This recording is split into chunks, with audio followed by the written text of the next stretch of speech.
মাধ্যমিক ভূগোল পরীক্ষাতে 5 মার্কের বড় প্রশ্নের জন্য ঠিক কোন প্রশ্নগুলো পড়বে, কোন প্রশ্নগুলো পড়া থাকলে তোমরা হুবহু 2026 সালের মাধ্যমিক ভূগোল পরীক্ষাতে প্রশ্ন কমন পাবে, সেই প্রতিটা প্রশ্ন আজকের এই ভিডিওতে বলে দেব। এমন কিছু প্রশ্ন বলে দেব যে প্রশ্নগুলো আসতে চলেছে, বেশি প্রশ্ন পড়ার দরকার নেই। মাত্র কিছু গুরুত্বপূর্ণ প্রশ্ন যদি আমরা প্রাকৃতিক ভূগোল থেকে দেখে রাখি এবং আঞ্চলিক ভূগোল থেকেও কিছু প্রশ্ন দেখে রাখি, সেখান থেকেই 100% প্রশ্ন কমন পাবে। কথা দিচ্ছি এর মধ্যে থেকে প্রশ্ন 100% কমন থাকবে। বিগত বছরগুলিতে আমরা যেভাবে সাজেশন তোমাদের জন্য এনেছি এবং কার্যকর হয়েছে, আশা করব এবছরে আমাদের দেওয়া সাজেশন থেকে 100% বড় প্রশ্ন কমন থাকবে।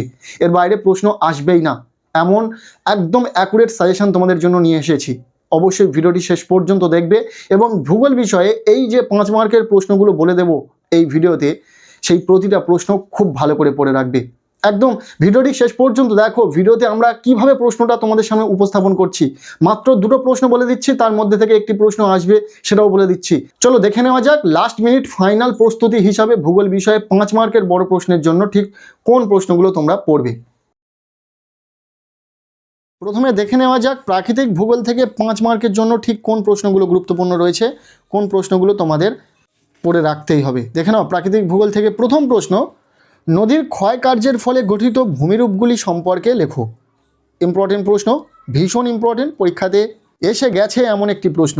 এরপর দ্বিতীয় প্রশ্ন, বায়ুর ক্ষয়কার্যের ফলে গঠিত ভূমিরূপগুলি সম্পর্কে আলোচনা করো।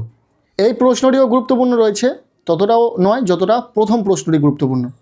এরপর 3 নম্বর প্রশ্ন, বায়ু ও জলধারার মিলিত কার্যের ফলে গঠিত ভূমিরূপগুলি সম্পর্কে লেখো। এই 3টি প্রশ্ন পড়লেই একটি প্রশ্ন অবশ্যই পরীক্ষাতে কমন পাবে। 100% এই 3টির মধ্যে থেকে একটি প্রশ্ন আসবে। তবে একটি আসবে, যে প্রশ্নটি সেটা হচ্ছে প্রথম প্রশ্নটি, নদীর ক্ষয়কার্যের ফলে গঠিত ভূমিরূপগুলি সম্পর্কে লেখো। তবে এর দরুন আমরা আরও দুটি প্রশ্ন দিয়ে দিলাম, তার কারণ যদি কোনো কারণবশত ওই প্রশ্নটি না আসে, তার ব্যাকআপ হিসাবে এই দুটি প্রশ্ন তোমাদেরকে পড়তে হবে। তবে কিন্তু একটি প্রশ্ন অবশ্যই তোমাদের পরীক্ষাতে কমন থাকবে। আর যারা খুব ভালো রেজাল্ট করতে চাইছে তাদের জন্য এখান থেকে আরও একটি প্রশ্ন এক্সট্রা দেখে রাখতে পারবো, যাদের সম্ভব হবে তারা অবশ্যই দেখে রাখবে। হিমবাহ ও জলধারার মিলিত কার্যের ফলে গঠিত ভূমিরূপগুলি সম্পর্কে লেখো। এটা একটু এক্সট্রা দেখে রাখবে যদি সময় পাও।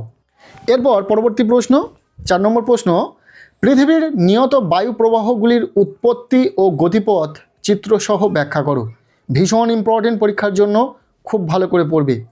5 নম্বর প্রশ্ন, বায়ুমণ্ডলের উষ্ণতার তারতম্যের প্রধান 3টি কারণ ব্যাখ্যা করো।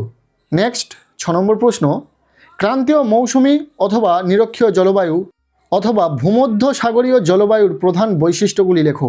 এই 3টি জলবায়ুর কিন্তু বৈশিষ্ট্যগুলি দেখে রাখবে আলাদা আলাদা করে। সেক্ষেত্রে যদি কোনো কারণে ক্রান্তীয় মৌসুমী জলবায়ুর সাথে নিরক্ষীয় জলবায়ুর পার্থক্য দিয়ে দেয়, সেক্ষেত্রে তোমরা সেটা লিখতে পারবে। এবং নিরক্ষীয় জলবায়ুর সঙ্গে ভূমধ্য সাগরীয় জলবায়ুর যদি পার্থক্য দিয়ে দেয় পরীক্ষাতে, সেটাও লিখতে পারবে। প্রতিটার ক্ষেত্রে আলাদা আলাদাভাবে বৈশিষ্ট্য দেখে রাখবে। নেক্সট প্রশ্ন, সমুদ্র স্রোত সৃষ্টির কারণ, এর সাথে বিশ্বব্যাপী সমুদ্র স্রোতের প্রভাবগুলি আলোচনা করো। ইম্পর্টেন্ট রয়েছে, খুব ভালো করে পড়বে। এরপর 8 নম্বর প্রশ্ন, বিশ্ব উষ্ণায়নের প্রভাব আলোচনা করো। ভীষণ ইম্পর্টেন্ট, খুব ভালো করে পড়বে। এরপর 9 নম্বর প্রশ্ন, বায়ুর চাপ বলয়ের সঙ্গে নিয়ত বায়ুর সম্পর্ক লেখো। এবং 10 নম্বর প্রশ্ন, শৈলক্ষেপ বৃষ্টিপাত কিভাবে হয় উদাহরণ সহ ব্যাখ্যা করো। ব্যাস, প্রাকৃতিক ভূগোল থেকে এই 10টি প্রশ্ন খুব ভালো করে পড়ে নাও। এই প্রশ্নগুলোর মধ্যে থেকেই তোমরা পরীক্ষাতে প্রশ্ন কমন পাবে, এর বাইরে একটাও প্রশ্ন আসবে না। বিশেষ করে যে প্রশ্নের শেষে তোমরা স্টার চিহ্ন দেখবে, গুরুত্ব সহকারে সেই প্রশ্নগুলো আগে পড়ে নেবে, কারণ সেই সমস্ত প্রশ্ন বেশি গুরুত্বপূর্ণ রয়েছে। এরপর আমরা দেখে নেব আঞ্চলিক ভূগোল। আঞ্চলিক ভূগোল থেকে যে প্রশ্নগুলো গুরুত্বপূর্ণ রয়েছে, যে প্রশ্নগুলো পড়া থাকলেই তোমরা হুবহু পরীক্ষাতে আঞ্চলিক ভূগোল থেকে 5 মার্কের প্রশ্ন কমন পাবে, তেমন কিছু প্রশ্ন দেখে নেওয়া যাক। আঞ্চলিক ভূগোল থেকে প্রথম প্রশ্ন, ভারতের পূর্ব ও পশ্চিম উপকূলের সমভূমির পার্থক্য লেখো। ভীষণ ইম্পর্টেন্ট প্রশ্ন, খুব ভালো করে পড়বে, পরীক্ষাতে এসে গেছে এমন একটি প্রশ্ন। এরপর দ্বিতীয় প্রশ্ন, চা, কফি, ধান, ইক্ষু চাষের অনুকূল ভৌগোলিক পরিবেশ আলোচনা করো। কম করে হলেও এই 4টি চাষের অনুকূল ভৌগোলিক পরিবেশ দেখে রাখতে হবে। বিশেষ করে চা চাষের অনুকূল ভৌগোলিক পরিবেশটা পরীক্ষাতে আসার সম্ভাবনা বেশি রয়েছে, ওটা বেশি গুরুত্ব দিয়ে পড়বে। এরপর 3 নম্বর প্রশ্ন, পূর্ব ও মধ্য ভারতের লৌহ ইস্পাত শিল্পের কেন্দ্রীয় ভবনের কারণ লেখো। 4 নম্বর প্রশ্ন, ভারতের জলবায়ুর নিয়ন্ত্রকগুলির সংক্ষিপ্ত বিবরণ দাও। ভীষণ ইম্পর্টেন্ট রয়েছে। এরপর 5 নম্বর প্রশ্ন, ভারতের জনসংখ্যার অসম বন্টনের 5টি প্রধান কারণ আলোচনা করো। এই প্রশ্নটিও গুরুত্বপূর্ণ রয়েছে। এর থেকেও 6 নম্বর প্রশ্নটা বেশি গুরুত্বপূর্ণ রয়েছে, পশ্চিম ভারতের পেট্রোরসায়ন শিল্পের উন্নতির কারণগুলি ব্যাখ্যা করো। এই প্রশ্নগুলো কিন্তু ভীষণ ইম্পর্টেন্ট। প্রথম যে 6টি প্রশ্ন বলা হলো আঞ্চলিক ভূগোল থেকে প্রতিটা প্রশ্ন যত্ন সহকারে পড়বে, পরীক্ষাতে এসে গেছে এমন কিছু প্রশ্ন এগুলো। এই কোনো মতেই কোনো প্রশ্ন কিন্তু বাদ দেওয়া যাবে না, বাদ দিলেই সমস্যায় পড়বে। তাই যে প্রশ্নগুলোতে স্টার চিহ্ন রয়েছে সেই প্রশ্নগুলো তো পড়বেই, পাশাপাশি বাকি প্রশ্নগুলো একটু তোমাদেরকে দেখে রাখতে হবে। এরপর 7 নম্বর প্রশ্ন, ভারতীয় জলবায়ুতে মৌসুমি বায়ুর প্রভাব বা গুরুত্ব আলোচনা করো। ভীষণ ইম্পর্টেন্ট প্রশ্ন, খুব ভালো করে পড়বে। এরপর 8 নম্বর প্রশ্ন, দৈর্ঘ্য বা প্রস্থ বরাবর হিমালয়ের শ্রেণীবিভাগ করো। নেক্সট 9 নম্বর প্রশ্ন, উত্তর ভারত ও দক্ষিণ ভারতের নদ নদীর পার্থক্য লেখো। এই প্রশ্নটিও গুরুত্বপূর্ণ রয়েছে।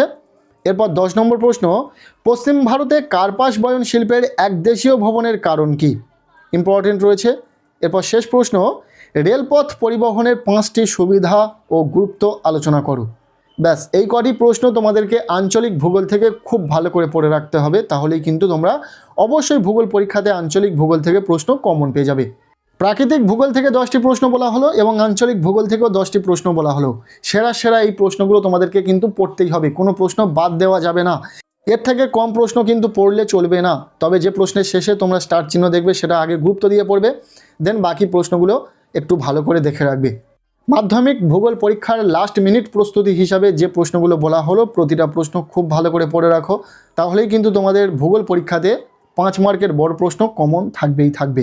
ইতিমধ্যে আমরা ভূগোল বিষয়ে 2 মার্কের প্রশ্নের সাজেশন, এমসিকিউ এসিকিউ টাইপ প্রশ্নের সাজেশন, পাশাপাশি 3 মার্কের বড় প্রশ্নের জন্য ঠিক কোন প্রশ্নগুলো গুরুত্বপূর্ণ রয়েছে সেই গুটি কয়েক প্রশ্ন কিন্তু শেয়ার করা হয়েছে একটি ভিডিওতে। যে প্রশ্নগুলো তুমি যদি পড়ে রাখো 100% পরীক্ষাতে 3 মার্কের প্রশ্ন কমন পাবে। এছাড়াও আমরা শেয়ার করে দিয়েছি ভূগোল পরীক্ষাতে ম্যাপ পয়েন্টিংয়ের ওপর একটি ফাইনাল সাজেশন, যেখানে একদম নির্দিষ্টভাবে বেশ কিছু স্থান চিহ্নিতকরণ দেখানো হয়েছে যেগুলো পরীক্ষাতে আসতে চলেছে। এই প্রতিটা ভিডিও তোমরা চ্যানেলে ভিজিট করে দেখে নিতে পারো। এছাড়াও আমি এই ভিডিওর ডেসক্রিপশানে সেই সমস্ত প্রতিটা ভিডিওর লিঙ্ক দিয়ে রাখবো। আজকের এই ভিডিওটি এতটুকুই। কেমন লাগলো ভিডিওটি অবশ্যই কমেন্ট সেকশানে জানিও। ভিডিওটি ভালো লেগে থাকলে লাইক করে দাও। আমাদের এই চ্যানেলে নতুন হলে চ্যানেলটিকে সাবস্ক্রাইব করে রাখো, আর পারলে ভিডিওটি বন্ধুদের সাথে প্রচুর শেয়ার করে দাও। প্রত্যেকের ভূগোল পরীক্ষা খুব ভালো হোক, সবার জন্য শুভকামনা রইল।